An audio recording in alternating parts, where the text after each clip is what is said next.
मेरा बार बार सत सत प्रणाम। उनकी मेहनत से, वैज्ञानिकों के शोध से और यहाँ की जो धरती है इतनी फर्टाइल है कि हिंदुस्तान की अन्न के भंडार धरती है। लेकिन समय के साथ साथ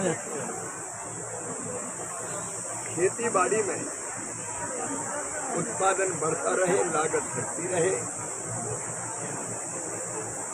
ऐसे प्रयत्न करना जरूरी है। फिर जो जरूरत की चीजें वो भी पैदा हो।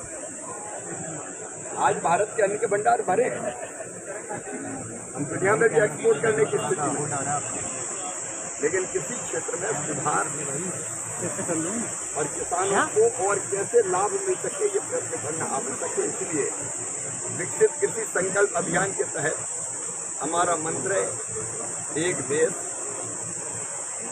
एक कृषि, एक team, one country, one agriculture, one team. और वन टीम का मतलब है केंद्र सरकार, राज्य सरकार, वैज्ञानिक, साइंटिस्ट, खेती के उन्नतशील किसान, एग्रीकल्चर यूनिवर्सिटी, तो पूरे देश में मिलकर सब निकल रहे हैं ताकि गांव-गांव किसानों के बीच में जाएं और किसानों को नए सोच, रिसर्च उनसे अवगत कराएं। तो अभी हमने एक प्रयोग देखा, डायरेक्ट फीडिंग, अब लगाने की जरूरत नहीं, रोपा लगाओ, रोपा लगाने के बाद वो ऐसे अनेकों प्रयोग हो रहे हैं। ये सब किसानों तक पहुँचे और किसान जो तकलीफ महसूस करता है वो सरकार और वैज्ञानिकों तक पहुँचे ताकि नए रिसर्च हो सके, शोध हो सके। और किसी के क्षेत्र में नीति बनाते समय इन चीज़ों का ध्यान रखा जाए। पंजाब की इस पवित्र धरती पर आकर अत्यंत प्रसन्न हूँ, बहुत भाग्यशाली समझता हूँ कि आज यहाँ के किसानों के साथ बैठने का मौका मिला, उनसे बातचीत करने का मौका मिला। सर किसानों को मिलेगा सर जो ये है पराली ना जलाए उसके लिए कंपनसेशन सर मिनिस्टर साहब ने भी रिक्वेस्ट की। अभी मिनिस्टर साहब के साथ, उनकी टीम के साथ हम अभी भी बैठक करने वाले हैं और उनको मैंने दिल्ली भी आमंत्रित किया कि अफसरों की टीम लेके जो ये पधारे, राज्य और केंद्र मिलकर समस्या का समाधान। DAVP का भी मंत्री जी ने बोला है उसका हो जाएगा। हम लोग अभी बैठने वाले, वो भी काफी कम आ रही है, वो बोल रहे हैं। काम करेंगे। अभी यहाँ भी उनके साथ मीटिंग होने वाली है उनके अफसरों के साथ जी। और मैं मंत्री जी को दिल्ली भी आमंत्रित कर रहा हूँ। सर जो किसानों के लिए आपने कहा था वो दिल्ली में बुला रहे हैं सर, जैसे अपनाएंगे सर। देखिए क्योंकि आपने पहले कहा था कि पंजाब सरकार हम सदैव संवाद से समाधान में विश्वास रखते हैं और इसलिए अभी भी चर्चा करने में कोई दिक्कत नहीं है। इतना जरूर है कि फेडरल स्ट्रक्चर है, राज्य सरकार के साथ रहती है।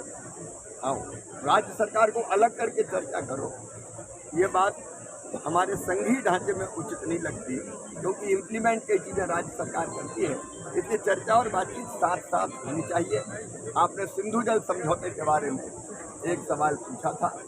सिंधु जल समझौता हमारे देश के किसानों के साथ बहुत बड़ा अन्याय था।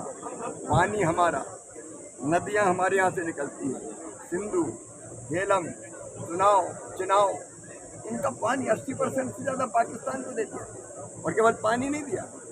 उस समय की सरकार ने, प्रथम प्रधानमंत्री जी ने 83 करोड़ रुपया भी दे दी, जिसकी कीमत आज 5,500 करोड़ रुपया है। हमने पानी भी दिया, हमने पैसा भी दिया और उस समय सबने इसका विरोध किया। पंजाब के सांसदों ने भी 1960 में बहस हुई थी पार्लियामेंट में, वो पूरी डिबेट मैंने पढ़ी है।